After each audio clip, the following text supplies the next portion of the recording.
Cumprimentamos a todos para darmos início a mais essa aula do nosso curso de Teologia da Perfeição Cristã. Abordaremos hoje a função dos santos e dos anjos na vida cristã.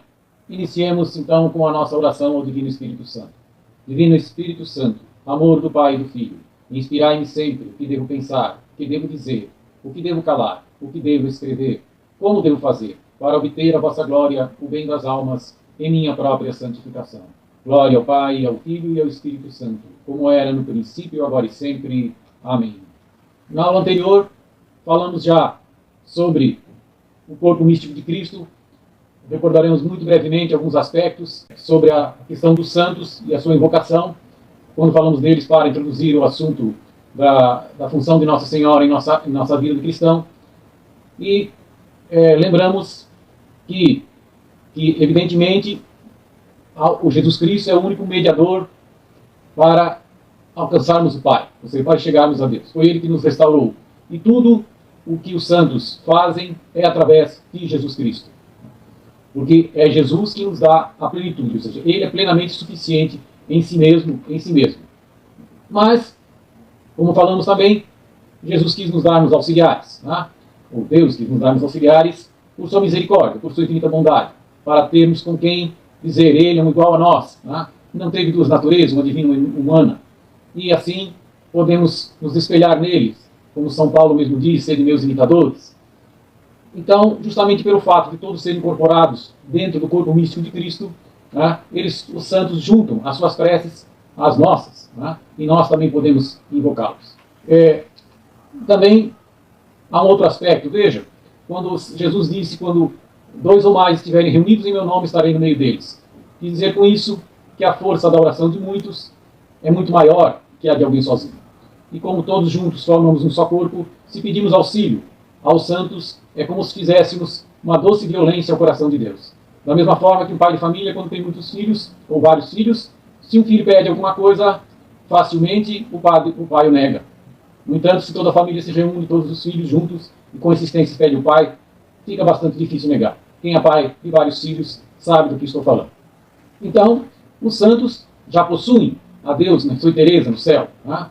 E como o amor, a caridade é a única que resta no céu, porque a fé já vai se extinguir, porque já está em Deus, né? E a esperança também, a esperança era possuir Deus, já o possui.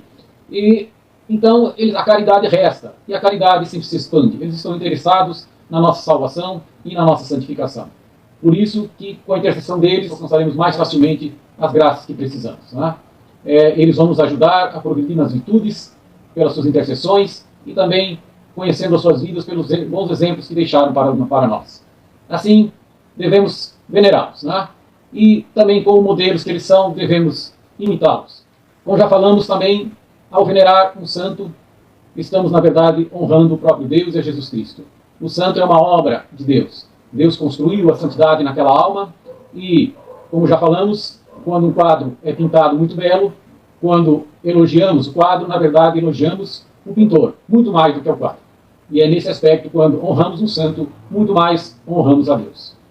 Tudo que realizar de bom, né, foi obra de Deus. Eles reproduziram em si as virtudes divinas, as virtudes de nosso Senhor Jesus Cristo. Então, o seu ser natural é apenas um reflexo das perfeições divinas. E é por isso que eles servem-nos como modelos. As qualidades sobrenaturais deles são obra da graça merecida por Jesus Cristo.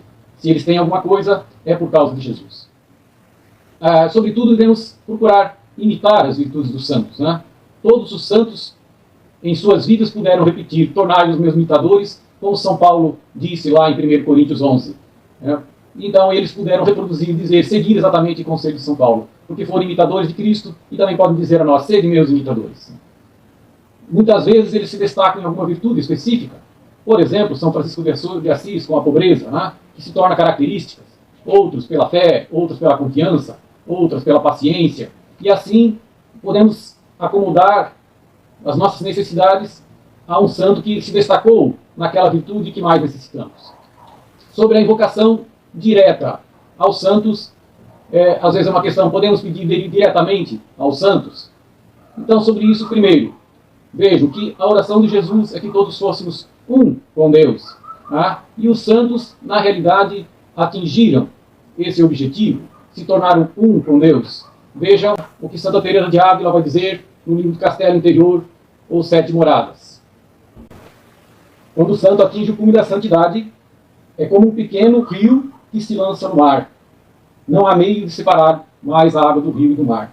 Ou ainda, como uma grande luz entrando por duas janelas, penetra dividida no aposento e torna-se uma só luz. E é o que porventura diz São Paulo: o que se eleva e se une a Deus, faz-se um só espírito com ele. Ou seja, faz-se um só com Deus. Então, essa unidade íntima dele com Deus, do santo com Deus, faz com que também as vontades se unifiquem. A vontade do santo é a vontade de Deus. Nada fará, ainda mais quando está na beatitude, na glória eterna. Não há como ele fazer algo que não seja a vontade de Deus. E é como que se Deus desse aos santos o próprio poder dele. Ele não tem poder por si mesmo. Tudo que ele pode fazer é pela virtude de Deus que está nele. Temos diversas orações na igreja que invocam, graças aos santos diretamente, inclusive aos anjos, a Nossa Senhora. Podemos citar, por exemplo, a oração de São Miguel Arcanjo, dizendo: São Miguel Arcanjo, protegei-nos neste combate. Né? Então estamos pedindo diretamente. E eles o podem fazer, mas não por eles mesmos, pela virtude de Deus que se encontra neles. Então não precisamos temer, pedir diretamente ao santo, sabendo que se ele pode alguma coisa, é pela virtude de Deus que ele descobre, o santo descobre em si mesmo, porque se torna um com Deus, porque a sua vontade é unificada com a vontade de Deus. Um outro aspecto que queremos abordar é a respeito das imagens, tantas vezes contestadas. Né? É bom saber que a questão das imagens já foi tema até de concílio dentro da igreja, lá por volta do século VI ou VII, mais ou menos nessa fase, na Idade Média. Né? Houve até concílios e sempre prevaleceu a opinião de que, sim, não há problema nenhum em ter imagens. Veja que no Novo Testamento não há nenhum local que diga que não se possa ter uma imagem. E no Antigo, a situação, veremos, parece controversa. Né? Por quê? Porque há momentos que Deus parece proibir, e em outros parece que pede para fazer imagens, como veremos. Né? Mas antes disso, precisamos pensar, afinal de contas, o que é a idolatria? Né? A idolatria, como vimos já quando falamos da queda de Adão, é substituir o nosso Deus por algum outro Deus. Ora, mais uma imagem não faz essa substituição se nós remetemos essa devoção ao santo, que está intimamente ao Deus, então tudo se remete ao próprio Deus. E se entendemos que ele pode alguma coisa apenas pela virtude de Jesus Cristo, novamente nos remete a Deus. Então, não será uma idolatria sempre que considerarmos os santos pode, porque Deus está nele, ele é um com Deus, a virtude de Jesus está nele, e também isso em relação à própria imagem. Né? Veja que no Antigo Testamento, Deus disse a Moisés, né? Faze para ti uma serpente ardente e mete-a sobre um poste. Todo que for mordido, olhando para ela, será salvo. O contexto é que os judeus estavam sendo atacados por muitas serpentes e muitos estavam morrendo. Então Deus disse a Moisés que fizesse uma serpente de bronze e colocasse no poste. E todo aquele que olhasse para a serpente seria curado. Logicamente, essa serpente no poste é prefigura de Jesus Cristo. A todo que se voltar para ele vai ser curada a sua alma. Mas não deixa de ser, muito obviamente, uma imagem, uma serpente de bronze colocada no poste. E também, no livro do Êxodo, capítulo 25, quando Deus dá as orientações para construir a Arca da Aliança, Deus disse: farás 2 querubins de ouro, e os farás de ouro batido, nas duas extremidades da tampa, um de um lado e outro de outro. Então, na própria Arca da Aliança, em que estava contido as tábuas da lei e o maná do deserto, dado o deserto, Deus pediu para construir 2 querubins, 2 imagens de anjos. Tá? E mais, ele ainda vai dizer logo a seguir o seguinte: ali virei ter contigo, ou seja, na Arca da Aliança, e é de cima da tampa, no meio dos querubins que estão sobre a Arca da Aliança, que te darei todas as minhas ordens para os israelitas. Ou seja, não apenas mandou construir 2 anjos de ouro sobre a tampa da arca, um de cada lado, mas falava do meio dessas 2 imagens para o povo, para ele. Né? Então, como já disse, dentro da arca foram colocadas as tábuas da lei, os 10 mandamentos. Né? Agora, que vem aparente controvérsia, porque nos 10 mandamentos, que a igreja, o primeiro, incorpora a questão das imagens, vai se dizer: não farás para ti escultura, nem figura alguma do que está acima nos céus ou embaixo sobre a terra, ou nas águas debaixo da terra. Então, aparentemente, é uma proibição de se construir imagem. Mas vejam que o próprio primeiro mandamento dirás que não terás outro Deus além de mim, amarás o Senhor teu Deus com todas as tuas forças, todo o teu coração, etc. Então, ele está realmente querendo fixar a nossa devoção ao único Deus, a nossa adoração ao único Deus. E por isso, ele diz assim, não substitua, não cometa idolatria, como já vimos o que é idolatria. Deus seria absolutamente incoerente se dissesse que não pode fazer imagem e ele mesmo manda na própria tampa onde constava, na tampa da arca onde continha os 10 mandamentos, as tábuas da lei, na própria tampa mandasse fazer imagem de anjos. Então, obviamente, Deus não é um Deus incoerente. Precisamos harmonizar esses escritos. E, obviamente, a harmonização está no conceito de idolatria. É substituir o Deus, nosso Deus, por outra criatura qualquer, ou por outro artefato qualquer. Uma outra questão muito marcante sobre que Deus aprova as imagens vem da questão dos milagres, da incorruptibilidade dos santos, de muitos santos, na história da igreja. São inúmeros.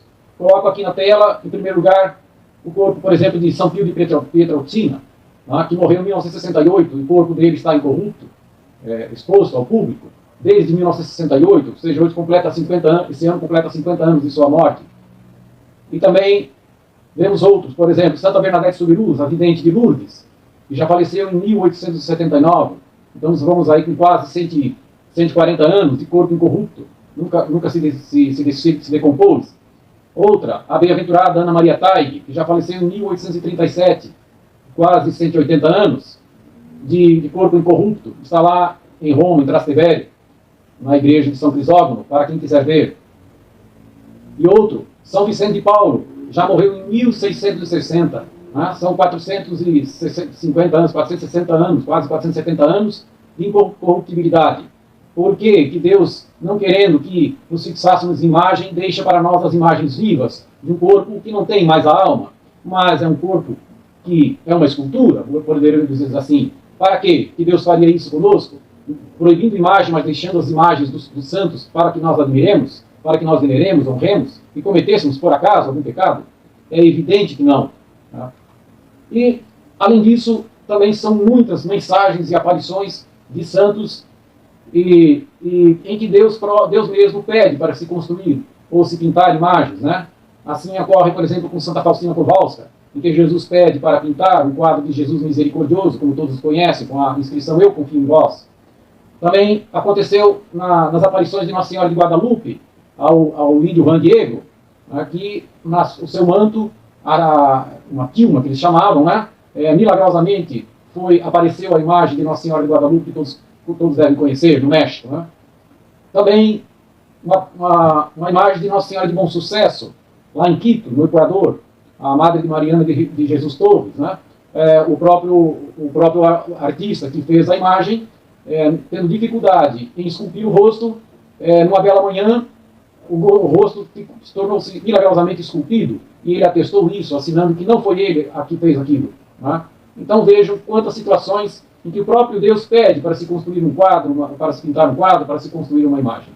Então a história comprova aquilo que a igreja já sedimentou. E vemos ainda também santos que às vezes o simples olhar por uma imagem entra em êxtase. Um outro aspecto em relação aos santos são a questão das relíquias. Vejam que as relíquias têm fundamento bíblico. Lemos lá em Atos dos Apóstolos 19 o seguinte: Deus fazia milagres extraordinários por intermédio de São Paulo, de modo que lenços e outros panos que tinham tocado o seu corpo eram levados aos enfermos e afastavam-se deles as doenças e retiravam-se os espíritos malignos. Vejam que pegaram lenços que tocavam o corpo de São Paulo, eram levados aos doentes e com eles aconteciam os milagres. Esses lenços o que não seriam? Senão relíquias dos santos, como hoje fazemos às vezes com o hábito dos santos, e muitas vezes, claro, com pedaços de ossos, etc. Mas sempre são relíquias dos santos. Então, está plenamente comprovado na própria Bíblia que se usavam já os primeiros cristãos as relíquias. Dentro do contexto das relíquias, também nós encontramos o escapulário, as medalhas milagrosas e até mesmo podemos incluir a água benta. Sobre os santos, era isso mais ou menos o que tínhamos para falar. E sobre os anjos? Bom, primeiro, são criaturas que eles chamam, São Tomás vai falar, criaturas intelectuais. Eles têm intelecto e vontade, e memória. Então, primeiro, os anjos representam uma realeza, uma grandeza e os atributos de Deus. Então temos várias classes de anjos com muitas hierarquias. que quiser se aprofundar, Santo Tomás, na Suma Teológica, discorre longamente sobre os santos, as hierarquias, os poderes, a forma de comunicação, de movimento dos santos. Não é por menos que ele é chamado doutor angélico. Tá? Cada santo, cada hierarquia de santo, em particular, assinala um atributo de Deus, né? Ao qual deve ser especialmente consagrado. Né? A uns admiramos o poder de Deus, né? São Miguel Arcanjo, por exemplo. A outros o poder de cura, com São Rafael Arcanjo, ou de São Gabriel Arcanjo, que é o poder de emissário de Deus, de comunicador da mensagem divina. Né? E os santos foram criados, como diz a Bíblia, para nos servir. Vejam lá, já no Salmo 90, vai dizer: porque seus anjos, ele, Deus, mandou que te guardem em todos os teus caminhos. Eles te sustentarão em suas mãos, para que não tropeces em alguma pedra. E São Paulo vai acrescentar: são todos os anjos espíritos ao serviço de Deus, que lhes confia missões para o bem daqueles que devem herdar a salvação. Então, os anjos realmente, por estarem também inseridos no corpo místico, de terem o ardor da caridade, querem também nos ajudar e contribuir com a nossa salvação e santificação. Tá? Os anjos, como nós, participam da vida divina e aceitam com alegria essas missões que Deus lhes incumbe. Tá? E então, também apresentam a Deus as nossas orações. Lá no livro de Tobias, capítulo 2, há uma passagem que diz: quando tu oravas com lágrimas e enterravas os mortos, quando deixavas a tua refeição e ias ocultar os mortos em tua casa durante o dia, para sepultá-los quando viesse a noite, eu apresentava as tuas orações ao Senhor. Isso é São Rafael Arcanjo, que apresentava as orações de Tobias ao Senhor. Por fim, uma menção aos santos anjos da guarda. Os santos anjos da guarda têm seu fundamento nas próprias palavras de Jesus no Evangelho de São Mateus. Ele vai dizer: guardai-vos de menosprezar um só destes pequeninos, as crianças, porque eu vos digo que os seus anjos no céu contemplam sem cessar a face do meu Pai que está nos céus. Então, o próprio Jesus vai dizer que as crianças possuem anjos no céu. Né? E por intermédio do nosso anjo da guarda, estamos em comunicação permanente com o céu. A questão do anjo da guarda foi muito, muito forte na vida de São Pio de Pietrelcina. Ele existe até um livro chamado Padre Pio e os Anjos. E ele pedia: não precisa vir até mim, dizia às pessoas, não precisa vir até mim, mande o seu anjo da guarda que ele virá falar comigo e apresentar os seus pedidos. E o melhor que podemos fazer aos anjos da guarda para ser mais beneficiados é elevar o nosso pensamento muitas vezes a ele, seja com a oração do Santo Anjo, que todos os bons católicos sabem, ou através de qualquer ato de amor para com o anjo da guarda. Manifestar a ele a nossa veneração, a nossa confiança e o nosso amor. Além de São Pio de Pietrelcina, tivemos também Santa Francisca Romana, que durante mais de 20 anos recebia comunicações e visitas de São Miguel Arcanjo. Então, podemos sim ter muita devoção aos nossos anjos da guarda e aos anjos em geral.